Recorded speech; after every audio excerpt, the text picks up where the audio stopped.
It is Friday afternoon in East Lansing, Michigan, and it is trout season. Haven't been out there yet, but those people up there in Grayling, shout out to them.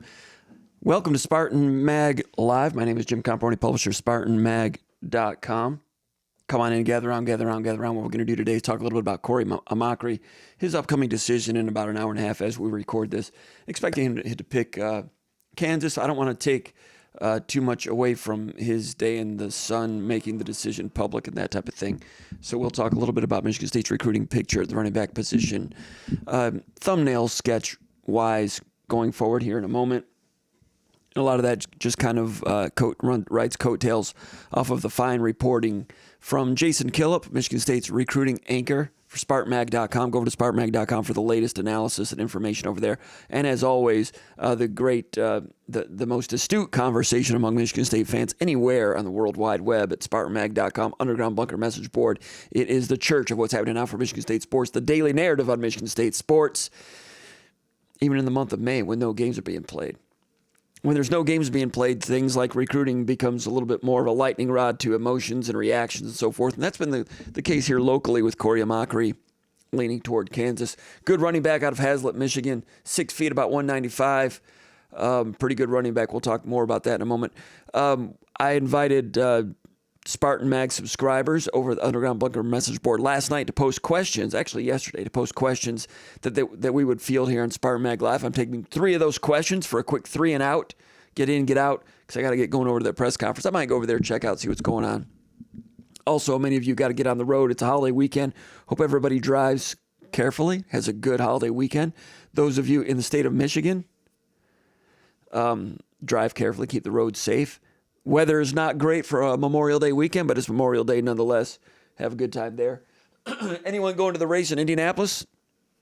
You are not Danny Sullivan. Don't expect you to do a 360 and hang on to it. Drive carefully. Hope everybody's having a great month of May and a great spring as we get ready to talk about Michigan State sports. Heading into the offseason, you know me personally, I'm still getting a handle on Michigan State's football roster. A couple of nights ago, I was watching Grady Kelly video from Florida State this year. Michigan State's got, 30 new players? I can look it up right now. It's always a changing number. Oh, for crying out loud, where is it? Here it is. Michigan State with 41 new scholarship players, 23 transfers, 18 incoming freshmen. 23 transfers. For me, that entails a lot of watching video, going back and watching games from last year. Wake Forest is off offensive line.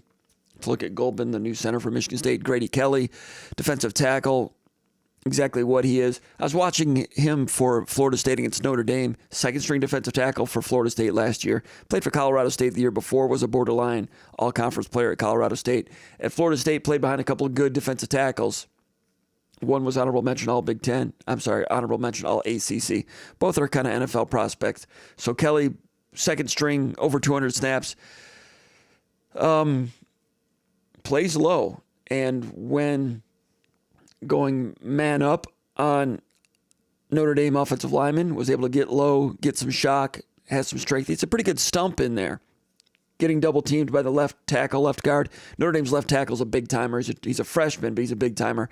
One time I saw Kelly give up about a yard of movement. The second time I saw him taking a double team, it was left guard center, and he stood firm on that one. So I've not gone through the whole game yet, but as I try to arrive on opinions about Michigan State's upcoming season and the depth chart and strengths and weaknesses, we didn't see a spring game this year, and because there's so much turnover on the roster, a lot of the players in the 2 deep are coming from other programs.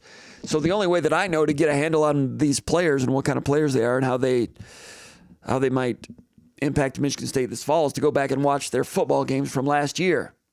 Novel approach, right? But it takes some time. Still in the process of doing that, and I'm kind of intrigued and in a way excited to see exactly what the Michigan State football team is going to look like for the upcoming college football season. And it'll be July here before we know it. Don't wish your life away. Don't wish your summer away too quickly. I know those of you in the Sun Belt, when it's already 100 degrees, you look forward to the fall, finally cooling off. Those of us here in the Midwest, we like some nice weather. Had a little bit of it last week. Not so much this week, but not going to wish the summer away. But still, with an eye on college football heading toward July and August, I'm strangely intrigued and interested and excited to see what's going to happen in year 2 of the Jonathan Smith era at Michigan State. As far as today, Cory is going to be making a decision. By the time you see this, he's already made a decision, likely to be Kansas. Again, I don't want to rain on his parade. He's got the hats out there, wants to make a decision. It's kind of leaked out there that Kansas is in pretty good shape. There was a lot of reaction on the internet as to why Michigan State was falling behind. Why are they losing this recruitment? Well, I mean, name, image, and likeness deals has a lot to do with it. Michigan State recruited him. From what I've heard, talking to people, the amacheries like Michigan State. Michigan State did a good job recruiting, but in terms of NIL structure and creativity and horsepower and Moneyball decisions and what one program, namely Kansas, is willing to trot out in the middle of the table, is Michigan State willing to do that right now? Can they do that? Is that a wise Moneyball decision? There's a lot of Moneyball decisions in this age of college football. That being said, could things reopen in December like they did last year with the running back for East Lansing? I think it's possible, although I'm hearing Michigan State's got room for one running back, and they've got other offers out. If someone else makes a commitment, that might close the door on that. But if Amacher goes out and has a great fall, and Michigan State hires a new athletic director, and NIL becomes better structured and stronger, which can happen quickly, could this thing get revisited? Possible. Everyone's a free agent until they enroll, and he'll be enrolling at his school in January. But Kansas, again, he'll be making that decision official later. He may have already made it by the time you watch this. For the 4th time, I don't mean to rain on his parade. We're just talking about this, and I've got to get some things going, get on the road. I can't wait till after the thing to do it because we've got things going on family-wise. I'm sure you all do too. So anyway, let's get to the 3 questions right now. And we'll talk running backs a little bit more here in a few minutes. And we'll take those 3 questions. Also, some comments over in the comments area. We will be addressing some of those as we get time. All right, question number 1 from Lakeshore Spartan. He says, what is Michigan State's 2026 basketball recruiting board looking like? That's Lakeshore Spartan. He was the first one to post a question over at the Underground Bunker message board when I mentioned we were doing a SpartanMag Live, so he's going first here. Lakeshore Spartan sounds like a good place to spend most Memorial Day holiday weekends. We'll see about the weather this weekend. But anyway, Paul Konerdijk did a story last week about Michigan State's recruiting board. Lakeshore Spartan is a SpartanMag.com subscriber. If you want to be a SpartanMag.com subscriber, go check it out. $1 get you access for a week. Konerdijk's been writing about some of these players, including Gabe Solarski, Anthony Thompson, people that Michigan State's been scouting. Last weekend was a 3-day evaluation period. EYBL had a tournament in, was it Kansas City or Memphis? I forget. I think Memphis. Adidas was somewhere else. I forget. 3 days. Coaches got out. Izzo was out. Austin Thornton went out. Was one of the 4 that was out last weekend, by the way. Thornton doing more and more in terms of assistant coaching responsibilities. He was a video guy for a long time, and they're juggling things effectively in a lot of ways on that staff. So in terms of Michigan State, I think they've got 3 or 4 offers out there right now. Some of the players, basketball players of note: Stephen Reynolds, 6'4", combo guard from South Bend, Indiana, ranked number 89 in the country by On3. Number 11, point guard, 6'4" point guard, playing this summer on the Nike circuit, EYBL with Mean Streets out of the Chicago-based program. Offers for Michigan State, Purdue, Notre Dame, Mississippi State, Nebraska, Illinois, Penn State, a lot of them, Indiana also. Michigan State tried to get in there. Izzo's gone down there and seen him play. South Bend, semi-local, Michigan State, and putting some effort into that one. Jonathan Sanderson, 6'2" point guard, South Bend, was at La Lumiere. I'm not sure if he's still there or not. But anyway, Sanderson, number 50 overall, number 7, point guard, number 1 in Indiana, playing for Hoop City Basketball Club. That's a New Balance team. Michigan State offer, Notre Dame offer, Ohio State, Indiana. It's going to be an interesting recruitment there. Gabe Solarski, Konerdijk did a story on him a couple weeks ago, 6'7", 185, shooting guard from Illinois, number 89 in the country. Number 1 in Illinois, Michigan State's offered, Michigan's offered, Missouri, Illinois, Notre Dame, Tennessee, Indiana, among others. Anthony Thompson, story at SpartanMag.com about him right now, 6'8", 185. He's a wing. And the Adidas circuit for Indiana Elite. He's an Ohio kid, Lebanon, Ohio, Western Reserve High School. Number 13 player in the country, big timer. Number 1 in Ohio, number 5 small forward. Anthony Thompson. A lot of these things are NIL. You can, coaches can make relationships. You can get them on a visit, but NIL, you need to be within a certain figure, and then at that point it becomes old style recruiting. But if somebody is just way out and above, willing to pay huge money in terms of NIL, then the recruiting visits and relationships don't matter as much. But these are the players that Michigan State's scouting and deciding who they want to put all chips in with. And those are some of the guys Michigan State's involved with right now. Jackson Richardson, that's Jace's brother, 6'6", 200. He's a wing, Miami Christopher Columbus High School, number 16 player in the country. Grassroots team, Nike Circuit, EYBL, Florida Rams. Michigan State watching him. I don't think an offer yet. Things are a little bit complicated there, but Michigan State watching him and they are interested, and we'll see what happens there. Tristan Reed, 6'9", 215, power forward from St. Louis, Missouri, John Burroughs High School. Number 96 overall, power forward, number 2 in Missouri, plays for Mocan Elite. Michigan State's had some players out of Mocan Elite over the years from the EYBL Nike Circuit. Ohio State's in there, Missouri's in there, Mississippi State, Iowa, and some others, Kansas State. Keep an eye on Latrell Almond. Also, as of recently, Tristan Reed, Latrell Almond, these next ones don't have offers, I don't think yet. I can look into that. I've not checked on that in a couple of weeks, but as of 2 weeks ago, no offers. But Michigan State looking at these guys, and some others will be coming on this list too, based on what they saw during evaluations. Latrell Almond, 6'8", 210, forward, Richmond, Virginia, number 41 player in the country, number 6 power forward, number 2 in Virginia, plays Adidas Circuit. Team Loaded is the name of the team. Georgetown's offered, NC State, Rutgers, more of a mid-Atlantic feel for him. Jordan Smith, 6'2", shooting guard, Fairfax, Virginia, St. Paul High School, number 4 player in the country overall. Plays for Team Takeover on the Nike camp, Nike Circuit. Duke's in there, Louisville, and some other big-timers like that. So those are ones Michigan State's kind of looking at. There's Junior County, point guard from Salt Lake City, number 51 overall. Michigan State's in there a little bit. Anthony Felici, shooting guard, 6'5", from Utah, Orem, Utah Prep, number 45 in the nation, playing this summer for Las Vegas Elite. Those are guys that are on Michigan State's board. I'm sure others will be added to it, but from there, you check it out, and Michigan State's working on it. It's not like the old days where Michigan State might go out and get a 4-man recruiting class. These days, 4-man recruiting class becomes a 2-man recruiting class. The old days, you sign 4 freshmen, and you have a roster each season that might have 2 seniors, 2 juniors, 2 or 3 sophomores, 2 or 3 freshmen, a couple of red shirts. That's the way it used to be, right? And you kind of had a rotating thing. You never wanted to be caught with 5 seniors. Then they all graduate, then you're screwed. So you kind of needed a rotating schedule, rotating roster. These days, Michigan State built it that way. Went in the transfer portal a couple of years ago, had A.J. Hogard as a regular recruit, and then Tyson Walker, 3 years out of the portal. Malik Hall, homegrown guy. In a normal year, that'd be an old team with 3 seniors a couple of years ago.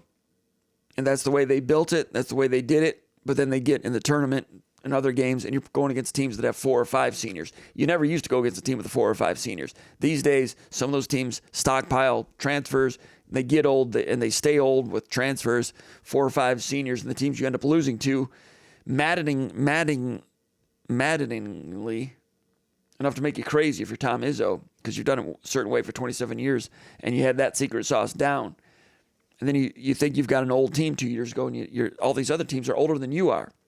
So Michigan State this year goes in the portal, and they're bringing in a senior from Samford, a senior from Florida Atlantic, sophomore point guard from Miami, Divine Ugochukwu. Wrote about him this week at SpartanMag.com. Go become a subscriber. Check out what I wrote there. Plus, I've got the book on Ugochukwu coming out pretty soon about where he fits and more about how his season went last year and how he fits. So Michigan State getting older next year with a couple of transfers. Plus, Cohen Carr is going to be a junior. Carson Cooper, Jackson Kohler, homegrown seniors. Jeremy Fears, homegrown redshirt sophomore. So it's a different can of worms, but in terms of recruiting a 4-man class and holding on to them, that doesn't happen anymore. You bring in a 2-man class, and you add transfers if you want to compete with the older teams. Now, there's plenty of teams out there that bring in a lot of transfers and they flame out. You look at Kansas State last year, Indiana last year, Miami Hurricanes in recent years.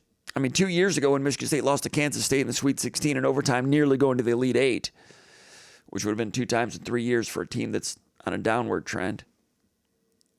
You know, that year, Kansas State was the model. You know, whatever the coach's name, Tang, whatever name is, good guy, I guess, but brought in a bunch of transfers, and they were the poster child for, man, this is how you do it. You bring in a bunch of transfers, go to the Elite Eight. Look how Kansas State did it. Miami, same thing. That's how you do it. Well, where were they last year? A lot of meteoric rises, and then some of these roller coaster cliff action falls. So which programs are going to be good year after year after year? Duke looks like they got a pretty good handle on things, right? Florida did a good job last year, of course, won the national title, but they did a good job with evaluation. Condon and Hoff, the 2 big men, they were not ranked in the top 75. Those guys were homegrown recruits. Plus, they go out and get Clayton, did a great job of evaluation. They're bringing him in from Iona. And they did a great job with evaluation. Now, can they keep it going? We'll see. They just got a commitment. Who'd they get? I forget. Transfers. But they got a big-time transfer. It surprised me that he was leaving the school that he was at. Anyway, the old days of 4-man recruiting classes in basketball, nah. Bring in 2. Transfer portal, make it work. Not ideal, but that's what you kind of have to do. So those people I just listed, which ones do Michigan State want to bring in and try to mold long-term? The high school kids Michigan State's bringing in this year, Cam Ward and Jordan Brooks, a couple of guys from the Mid-Atlantic area. I think Ward has a chance to be a great college basketball player. And I think he'll have a decent impact this year. But long-term, with his skill set, face-up power forward that also can play with some power, athlete. In terms of modern-day stretch 4, I'm not saying he's a 40% shooter right now, but he offers some things that Michigan State hasn't quite had. Now, Miles Bridges had some stretch 4 ability at the college level, played the stretch 4 and the 5 as a freshman because Michigan State had a lot of injuries inside that year, played out of position. As a sophomore, he played a lot on the wing, which I don't think was his best position for college in terms of mismatches, but that's where they put him. So in terms of a mismatch athletic skilled 4, Bridges had that skill set, but that's not the way Michigan State used him. Michigan State's not had many players in the mold that I think Cam Ward can provide. So those 2 are good, and I think they're going to be long term, and I think they're good. You know, Izzo's going to look, he loves them as personalities. I think there's a good chance they'll stay at Michigan State long term, old school, developmental guys, and I think they're going to be really nice. Might be getting a call here in a moment from Jason Kilt to talk running back recruitment here in a moment, but that's question number 1. 3 questions and out. Just the first question was about basketball recruiting. Secondly, Pat from Rochester Hills. Actually, a number of people have chimed in about athletic director questions. We'll pivot to that right now. Pat from Rochester Hills says, what are you hearing about the athletic director search at Michigan State that you can share? Names, backgrounds, and what are the vibes for the 2025 football team? He says, I feel like this is a critical year for the program. I think every year is a critical year for the program. When has it not been a critical year for the program? He says, it seems that to get the NIL going, the new athletic director is critical, but just as important is momentum on the field. I agree with that. Question from Iron Sharpens Iron from Flat Rock, Michigan. I don't know if he's from Flat Rock. I just assigned him a city. Isn't that where McLeod Steel used to be? The guy's name is Iron Sharpens Iron, so that's why I gave him a Steel City town. Iron Sharpens Iron. I could have even said Iron Mountain. Anyway, when you post over at SpartanMag Underground Bunker message board for questions in the mailbag, please put where you're posting from. Sometimes I forget to remind people to do that. If you don't put a city, town, place, I will assign one to you, like Iron Sharpens Iron from Flat Rock, Michigan. He says, hearing any rumblings about AD timetable? Similar question from Washington Spartan. From Washington, he asks, what is happening with the AD position? And also for MSU Upcast from Traverse City, Michigan, he says, did President Guskowitz have anyone in mind when he fired Alan Haller? Haller was fired because of NIL. However, the timetable does not leave much room for the AD to get NIL organized before the 2025 season.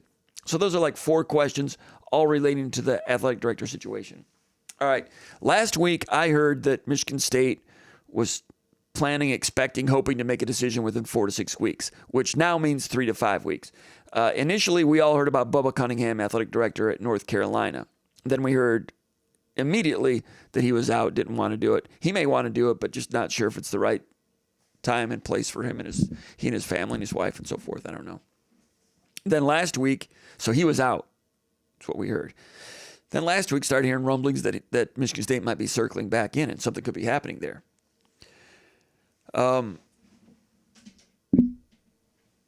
But now this week, not as much buzz about that. So Bubba Cunningham, as of right now, not sure that's going to be happening. Doesn't appear to be, but we'll keep our ear to the ground on that one. So, I've mentioned, Michigan State went out and got Kevin Guskowitz on pretty much a national search. And everybody's really happy with Guskowitz, hearing a lot of good, really great things about him. I've not met him, but coaches and so forth really impressed with him, as are donors and so forth. He's got the energy. He's a change agent. He really wants to make something go at Michigan State. By all measures, it sounds like that was really a great hire. They went national to get him. And I think Guskowitz wants to go national to get an athletic director. I mentioned that last week. I think that Michigan State would like to do that. However, in order to get someone like that, there are people in the industry that might be interested in a job like Michigan State, a hard-hitting athletic department, potentially in the Big Ten Conference with a potential high ceiling and a lot of money to work with, potentially. But some of those people might command a high salary. And is Michigan State going to go out and hire an athletic director at $1.5 million or $2 million like some elite programs are doing? I don't think so, especially at this time when Guskowitz put out that memo 2 weeks ago saying that the university as a whole has to do some cost cutting. So 2 weeks ago, I thought that there's a good chance Michigan State would go national and bring in somebody that you've never heard of that's a, kind of a up-and-coming high roller guy with broadcast background, but and I mean broadcast marketing background, but I don't know if Michigan State's in the market for that right now. Continue to keep an eye on Harold Balk, a guy that Guskowitz worked with at North Carolina. He's at Michigan State right now.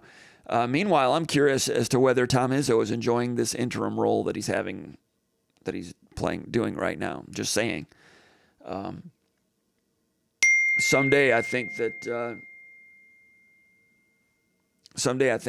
Izzo, there's a part of Izzo that would like to be athletic director. I think he'd like to handle a football coach and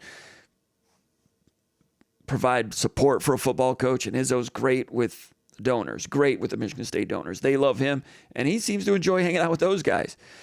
All of them, from Williams to Ishbia to back in the old days with Joel Ferguson even. The guy at Rocket Mortgage, all of them. And up and down the list. So if Izzo was not coaching someday, his ability to be on speed dial with all the donors and do what he can with them to help football, potentially someday Izzo might be really good at that. Now, call from. To accept, press 1. To send a voicemail. I think that's Jason Gillip. Jason, are you with us? Can you hear me? Hey, yes, can you hear me? Yes. All right, hold on for a second. I'm finishing a thought on something. And then we'll get to Jason Gillip, SpartanMag.com, recruiting anchor, covering Michigan State football. We'll talk running back recruitment here in a second. As far as Izzo as an athletic director someday, there's a lot of things Izzo has fantasized about being someday. There was a time when he wanted to be an NFL special teams coach. Football coaching used to interest him back then, even when he was a basketball coach. He used to want to get a shot at being the Olympic coach years ago. He's flirted with NBA jobs in the past. I think, Izzo would love to clone himself and do all of those things. Would he like to be an AD someday? Depends on his age and energy and those things.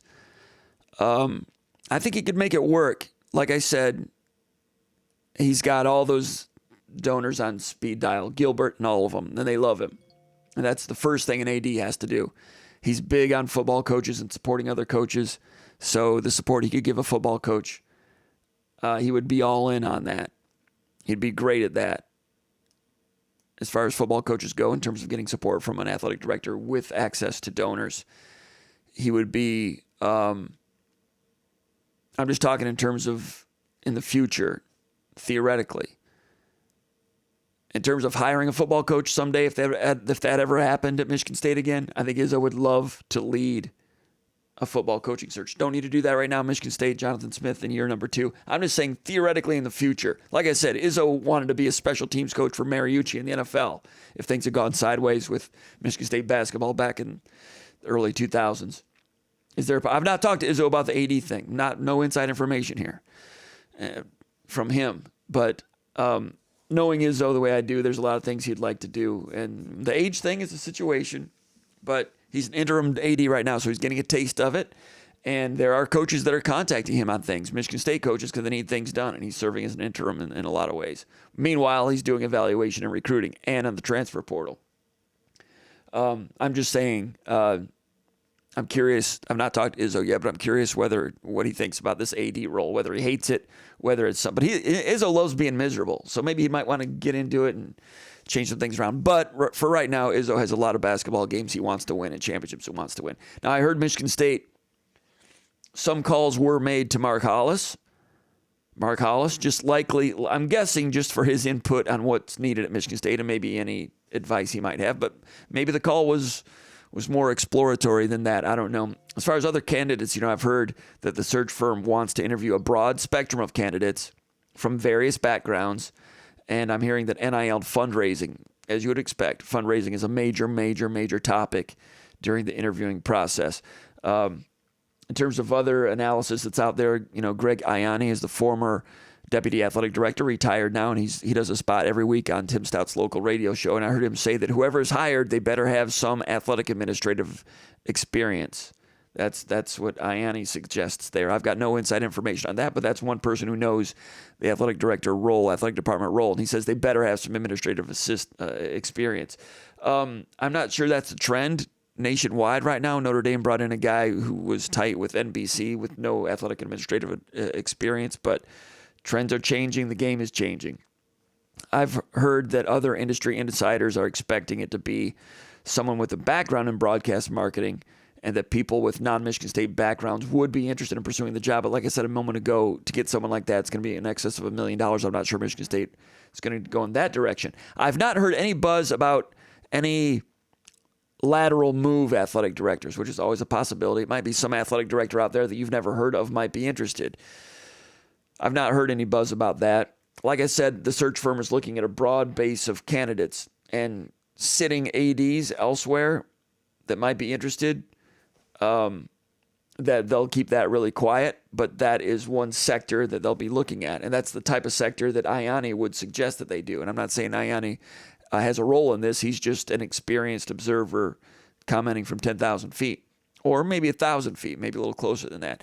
I've not heard any buzz about rising athletic directors from the group of 5 level, smaller schools. I mentioned Dan Bartholomew at Western Michigan when this job first came open. He's got a great, an interesting resume, but I've not heard any buzz about him with Michigan State. I think he's got a good future in the business in some regard, fundraising and so forth, but also comes with high marks from Jonathan Smith when he was at Oregon State. Bartholomew was at Oregon State. And from Pat Narduzzi when he was at Pittsburgh.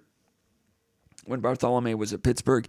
And he's athletic director at Western Michigan now. So if Izzo wanted to call up Dwayne Stevens and get some inside information on him, that they would have all that they need. But I've not heard any buzz in that area. A lot of it's been quiet. There were some reports a couple weeks ago that Tom Dieters, founder of Charitable Gift America, founder of the This is Sparta NIL Collective, former Michigan State baseball player, there were some comments some reports that he was kind of on the radar, and I've confirmed that he has been on the radar, a broad radar, but I've confirmed that he's been Free Press had an article mentioning him in there.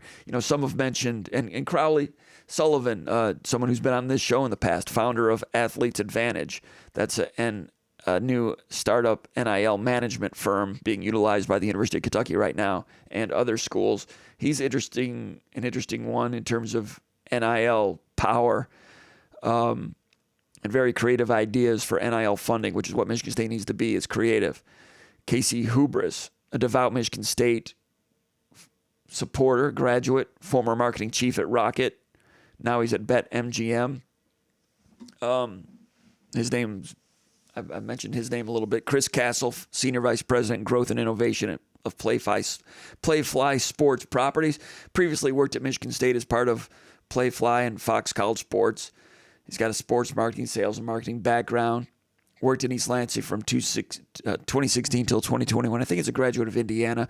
So those are some of the names I heard early on, but I've heard nothing since then. It's been pretty quiet. But one internal candidate says that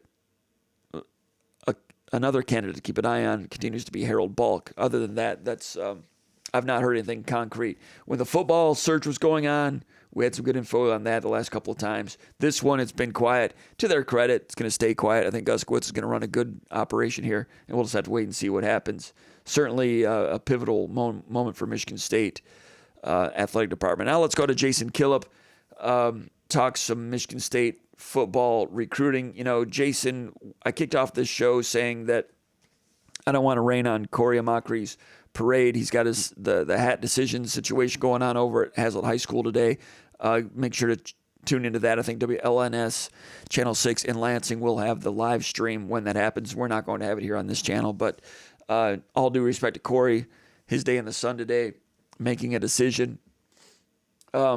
Interesting situation there in terms of the decision.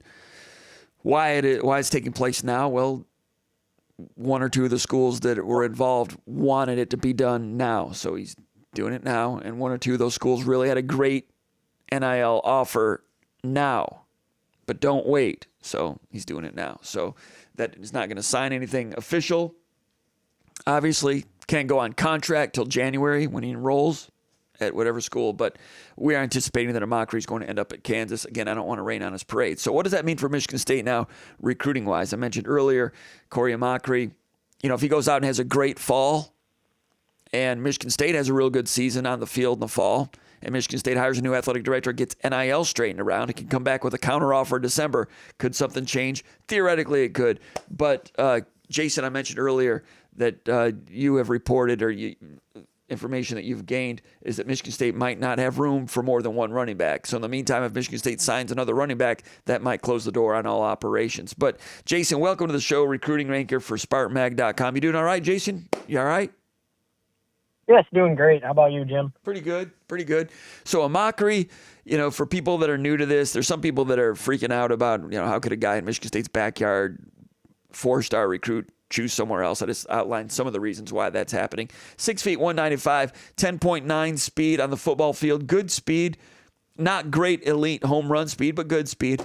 Good upper body agility. Decent lower body agility. I'd like to see more jump cut, one plant, change of direction from him. He's got some good power. He's coming off an injury. Seems to have some good vision. He's a very good receiver out of the backfield. So that's the type of player that Kansas is getting, we think.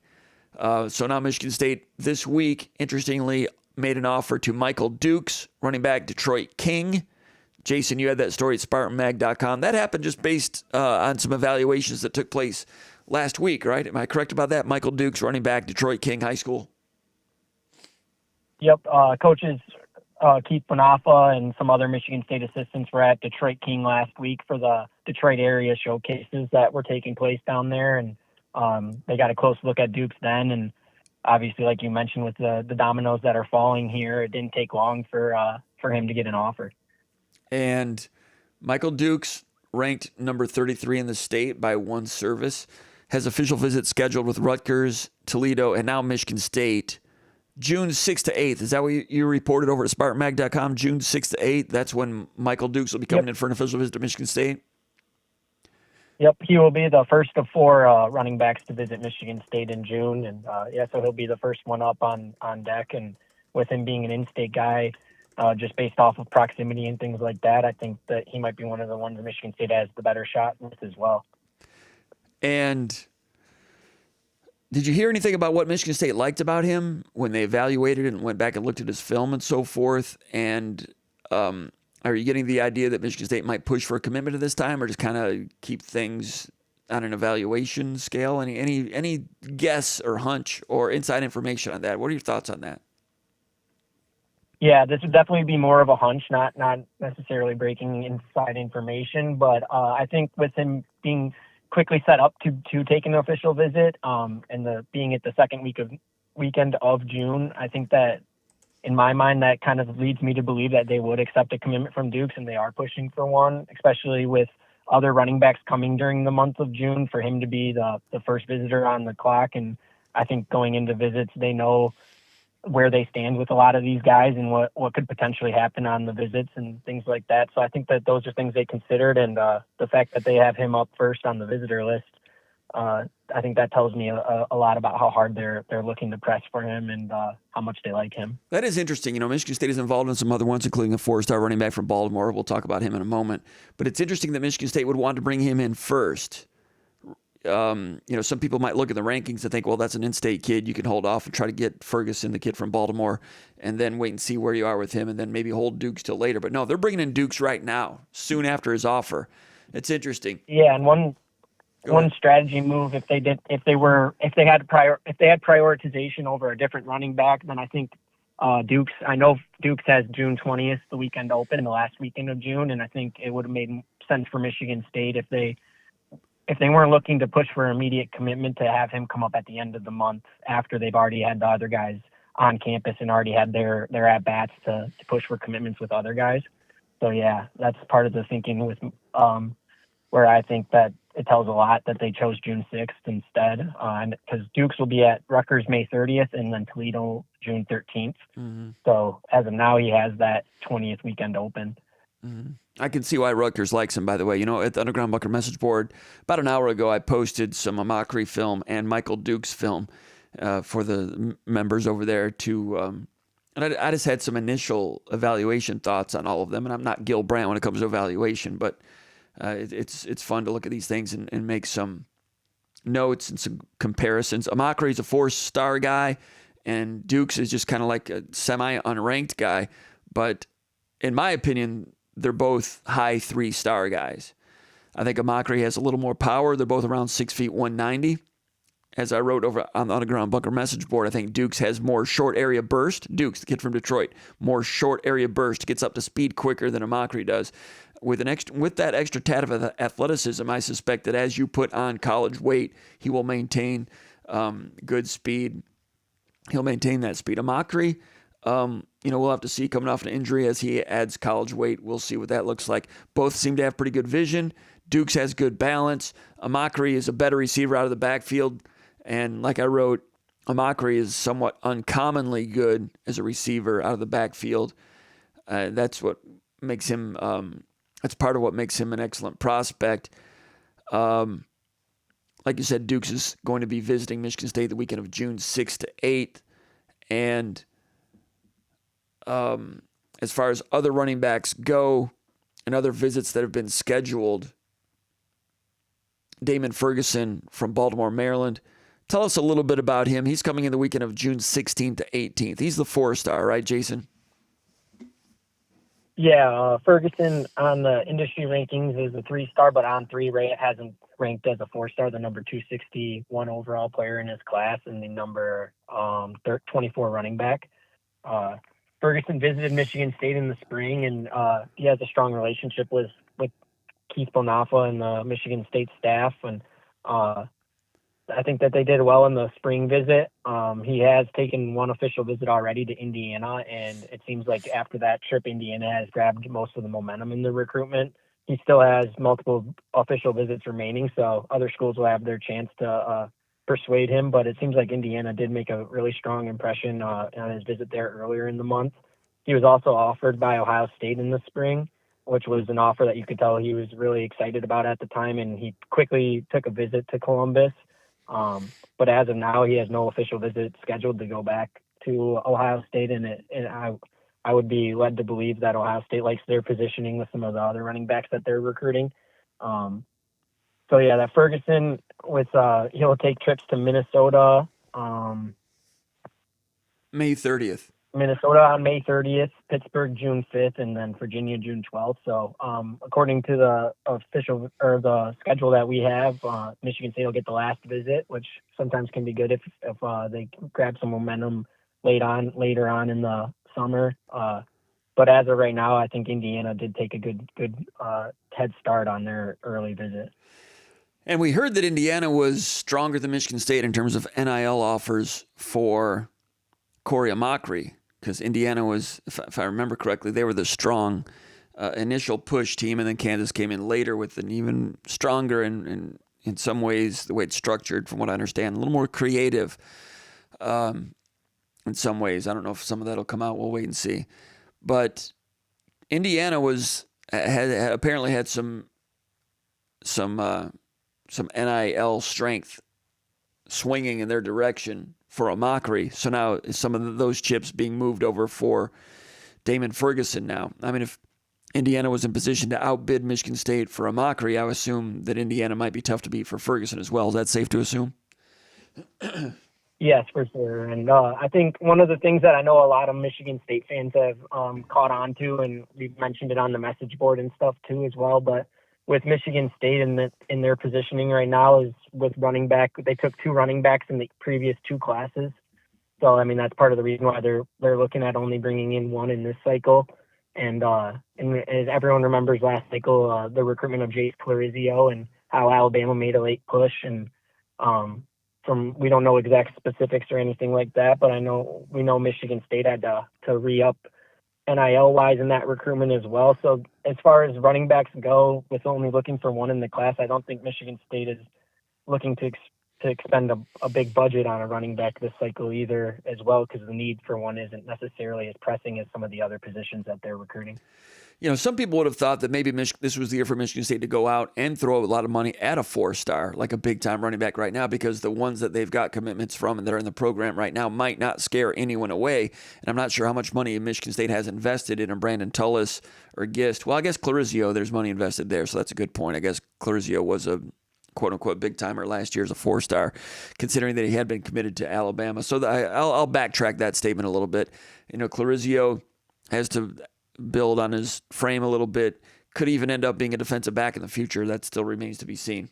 Just enrolled a few months ago, so the future is still wide open for him. As far as other running backs on the radar right now, Jason, you've reported that Nelson Wheeler, 5'9", 200 speedster running back out of Omaha, Nebraska. Michigan State still involved with him? Yep. With Wheeler, he's a little bit smaller, but like you said, known as a speedster, and he added Michigan State to his official visit schedule for June 13th. He was originally slated to visit Wisconsin that weekend, and admittedly, I haven't done enough research to see if Wisconsin has a running back commitment or not. But I noticed that they are now removed from his visit list, and he still has trips scheduled to Kansas May 31st, Illinois June 6th, and Cincinnati June 20th. I'm just speculating here, but with the news of amacher, as amacher makes his decision later today, that could possibly take Kansas off the official visit list, or maybe they still remain on it, but that's another school involved with Wheeler as well. So he has offers from Wisconsin and Maryland and Northwestern, but he's taken official visits to Kansas, Illinois, and Cincinnati, along with Michigan State. Talking about Nelson Wheeler from Omaha, Nebraska, I reached out to some people that cover the Huskers. The Huskers took a look at him. They say that Nebraska is prioritizing. The Huskers are prioritizing a pair of national 4-stars at this point, so they're not offering Wheeler right now. Wheeler ran a 10.6 in 100 meters this spring. Excellent speed at 5'9". 200 is good size to go with 5'9". I've not looked at his film yet, but 10.6 speed is no joke. Slated to visit Michigan State June 13th to 15th. But if Duke commits in the meantime, what happens there? Then a few days later, Damon Ferguson scheduled to come in from Baltimore. And you've reported others like Cedric Addison from Sewanee, Georgia, Isaiah Lee from Lancaster, Texas.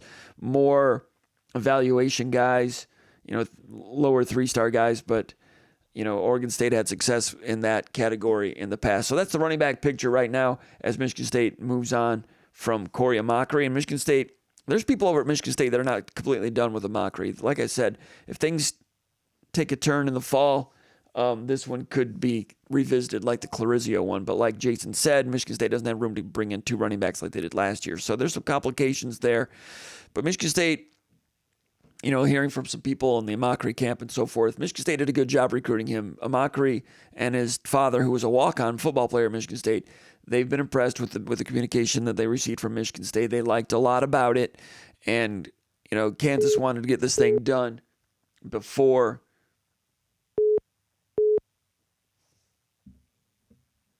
Michigan State wanted. You still there, Jason? Yeah. All right. Kansas wanted to get this thing done before Cory took an official visit to Michigan State. That's some of the word on the street. So Kansas gets it done. They moved a lot of chips to the table. I don't know what kind of resources Kansas has, but they've spent some on this one. So there's Moneyball questions, Moneyball decisions in this sport, just like in baseball. For instance, the Detroit Tigers took a close look at Bregman when he was a free agent. Boston offered more. Would it have been wise for Michigan State to put more chips, for the Tigers to put more chips in there and get Bregman? Well, you got to pay your whole roster. You got finite resources, even in that sport where there's no real cap. So people making moneyball decisions all the time. So that's the situation with Amacher, and we'll just leave it there. Jason, I appreciate your work and your help. Is there anything else you want to say before we sign off? Just real quick, I did an interview this afternoon with new recently offered linebacker Adam Shaw, who I'll have an article out very shortly after we wrap up here. But he's a legacy recruit. He's a 2026 linebacker. His dad was Scott Shaw, an offensive lineman for Michigan State in the 90s. And it was just interesting when I did the interview with him this afternoon. It was a really fun interview to do. He started off by telling me about how he had been sending his film and sending Michigan State messages for a couple months now and hoping to get recruited by them, letting them know who he was. And he finally heard back earlier this week, and they sent Coach Rossi out to his school and offered him. He told me also that for the most part in his recruitment, he had been focusing on being a quarterback. Yes. He had really good numbers as a quarterback in the last fall, passing for 1,300 yards and 13 touchdowns, and then rushing for another 1,000 and 15 more touchdowns.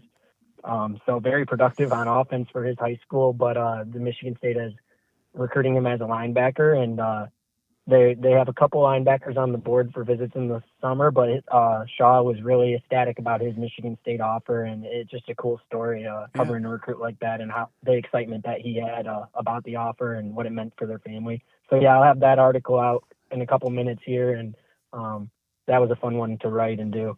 Awesome. That's news to me. I've heard about this guy. What's Shaw's first name again? Adam Shaw, yeah. Yep. So his Scott Shaw, father was Scott. yeah, Scott Shaw, offensive lineman back in the Saban era. I think he might have been a recruit one of Perlis's last classes, and then one of Saban's first years, and was a good offensive lineman. I began hearing from Scott Shaw. He sent me some Twitter direct messages a couple of years ago of Adam Shaw quarterback film, and I asking me what I thought, and I was like, well, what camps is he going to? How tall is he? I asked if he played other positions and so forth.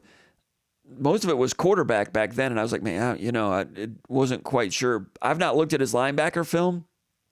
This is news to me that Michigan State offered. His linebacker film must be pretty good. Not surprised. I mean, he's got good DNA because Scott Shaw was a bad man. So awesome. I feel great for Scott Shaw. Like I said, I've been in communication with him a couple of times here and there over the last couple of years. And now this. So good for him. Good for Adam Shaw. And getting that linebacker offer. Where's he playing right now? Is he in Ohio? New Jersey. New Jersey, yeah, he's out east. New Jersey. Yep. Wow. Yep. And okay. he did tell me that he's been to campus a couple times growing up, and he went to a camp at Michigan State as a quarterback last summer. Before he's really made a transition to his recruitment being at linebacker this winter. Good move. Rutgers is the only Power 5 offer that I can think of. Oh, Rutgers and Pittsburgh are the two Power 5 offers off the top of my head. Okay. Good move to veer away from quarterback. Pretty good quarterback, but man, it is so hard to get a scholarship offer at quarterback because each team only has room for one quarterback each year. And there's a lot of players playing quarterback that don't get offered. And then there's other teams that are saving scholarships to go into the portal. Hard to get a scholarship offer at quarterback. Easier at linebacker, easier at other positions. For instance, years ago, Riley Bulla ended up being a pretty good linebacker at Michigan State. He was a quarterback earlier in his high school career and was trying to be a quarterback. He was emphasizing that as his position for the future. Camped at Michigan State as a quarterback, but then realized over the course of time that linebacker was his position. Now Adam Shaw, similar. Wow, good for him. Good for Scott Shaw. I'm going to have to reach out to Scott, tell him congratulations. And if he sees this, hope he has a great Memorial Day weekend. But great tidbit there.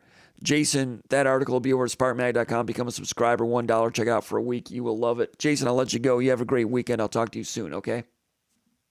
Awesome. Thanks for having me. There you go. There goes Jason. I got to get out of here in a few minutes. One more parting thing about what I was talking about with Izzo. Now, at his age as athletic director, he's not going to be exactly central casting of what a modern athletic director can or should be. Obviously, in terms of name, image, and likeness, he would, if he were to be, I'm just spitballing here, fantasy league spitballing. If he were to become full-time athletic director, he wouldn't be handling all of that NIL stuff. He'd have to delegate a lot of those things to other people. His strength would be donor relations, support of the football coach. So, and in parallel universes, parallel lifetimes, there's a part of Izzo that would like to do that. But right now he's got basketball games to win. But again, I'd be interested to see what he thinks about how he's enjoyed or not enjoyed these last couple of weeks as one of the interim athletic directors. All right, question 3. Litiquiz Leonard from Livonia says, how are we ever going to get the money to compete in football again, Jim? How are we ever going to get the money to compete in football again? How do you do it? Rotation of those top donors. Got to keep them greased up. Got to keep them involved. You know, some of these top donors, they've never been able, I don't know if they've ever gotten much out of Tom Gores, the Pistons owner. And I know NBA owners aren't supposed to donate to colleges, so there's some tripwires there a little bit. But there's some other billionaires or borderline billionaires that Michigan State can continue to tap into. So also more money from the mid-level donors and low-level donors in greater numbers, which they have not done in the modern collective age, which others have done. So there's some potential there. And also just monetize everything. I mentioned Athlete Advantage a moment ago, Crowley Sullivan's company, utilizing stadiums for concerts and other revenue streams. That's what Athlete Advantage does. And Crowley's a Michigan State guy, so I know that he has ideas and strategies that could help Michigan State do that. So those are the things Michigan State would need to do. Whether he's a candidate or they utilize his company or he's brought in-house, someone like him, someone like Athlete Advantage needs to be as a way to utilize when you're asking how do we ever get enough money to compete in football again. That's one way to do it. All right, bonus question. Tyler from Okemos says, Jim, with Haller gone now, does that mean that the proposed Olympic sports arena will not happen? ? Have you heard any new rumors regarding renovation plans to Spartan Stadium? There's always things bouncing around with Spartan Stadium. Nothing concrete right now. As far as the Olympic sports arena, the Spartan Gateway District so-called plan, based again on President Kevin Guskowitz's email that came out a couple of weeks ago about the cost cutting that is going to take place at Michigan State in the year ahead and maybe short term. And they're going to be curtailing spending across the board. I'm not sure how that dovetails with a $150 million project for the Spartan Gateway District. That land is owned by Michigan State. They can just sit on it and wait and do that at a different date. I've not heard that yet. Would not surprise me if that gets tabled for a while. Michigan State volleyball, wrestling, gymnastics, they could all use that, but how high of a priority is that? They are hamstrung by being in Jennison Fieldhouse right now, but again, how high of a priority is that right now with the university and many universities facing some financial strains? So it's a good question. I've not heard anything. All right, we're going to wrap it up. 3 questions and out. That's how we do it today, 3 and out. Those of you that posted other questions that appeared over at SpartanMag.com Underground Bunker message board, we're going to save those, maybe get to those a little bit later next week. Some of them are more football related. Let me check out the comments over here, see if there's anything I need to get in on over here. There are a lot of comments. Appreciate that. Matthew Johnson says, Jim, what's your opinion on the college football playoff going to a straight seeding model? I get it, but I fear this hurts the impact of conference championship games. I agree. Conference championship games last year lessened in importance. We saw what happened when Oregon played Penn State. Ohio State got a week off. It benefited them. It hurt Oregon. I'm wondering, because these conferences, the Big Ten, SEC, they make good money, really good money on that conference championship game, and they're not going to want to have to alter their budgets and not have that money. They want to get that money somehow, some way. I wouldn't be, and meanwhile, with the straight seating process, they're talking about the Big Ten getting 4 bids automatically, SEC getting 4 bids automatically. So I'm wondering, maybe that 4th bid comes into play. Instead of a championship game, the Big Ten championship game, maybe you have the 4th place team and the 5th place team in the Big Ten play a play-in game. It's the Big Ten college football playoff play-in game. So it might not be the best team in the Big Ten or the 2nd best or the 3rd best team. Maybe it's 4th place Michigan against 5th place USC. Or someday it might be 4th place Michigan against 5th place Michigan State. Wouldn't that be crazy? But Michigan versus USC, Wisconsin versus Penn State, however you want to jumble it up, that game as a play-in would probably get really good ratings, maybe as good as the championship games get. So yes, conference championship games. I think conference champions might be a little disinterested in playing in that thing.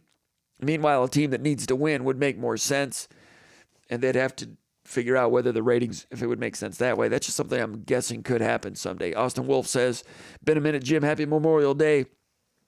Same to you, Austin Wolf. Keith Zastrow from Michigan Center says, what's your opinion on what Michigan State's punishment will be after the NCAA meets on June 6th and 7th? Do they keep their national championship? I'm not sure. I don't really know. I'll believe anything when I see it.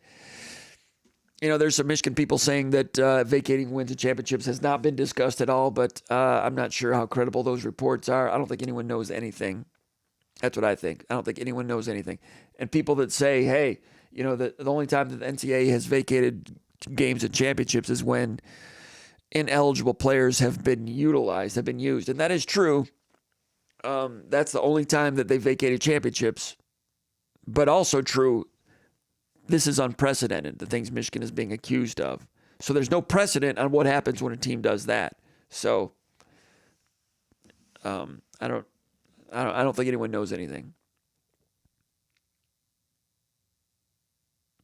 Keith Zastrow says, losing a hometown kid to Kansas of all places is just sad, pathetic. Come on, Michigan State. I understand the frustration there. Basically, Kansas made a Moneyball decision, and they're using more of their chips on this one than Michigan State wanted to. You have finite resources. So we'll talk a little bit more about that in the weeks ahead. Don't want to give much on it right now. Again, respect to the Amacher family for sure. All right, Reynolds does not have the motor, says Austin Wolf.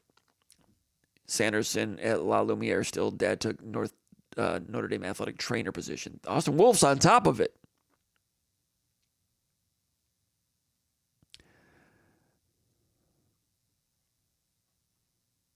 Desert Sparty says, thank God it's Friday. J.J. McKay from the Leelanau Peninsula says, I'm excited to see Kurtang and Jess McCullough get some minutes next season. Michigan State coaches are too. A couple of good guys that accepted a role last year as a championship team with some ability. I'm interested in Kurtang also.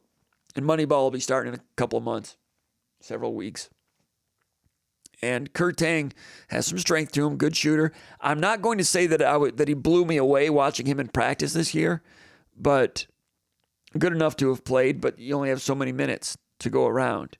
But definitely an interesting X factor as a first-year player.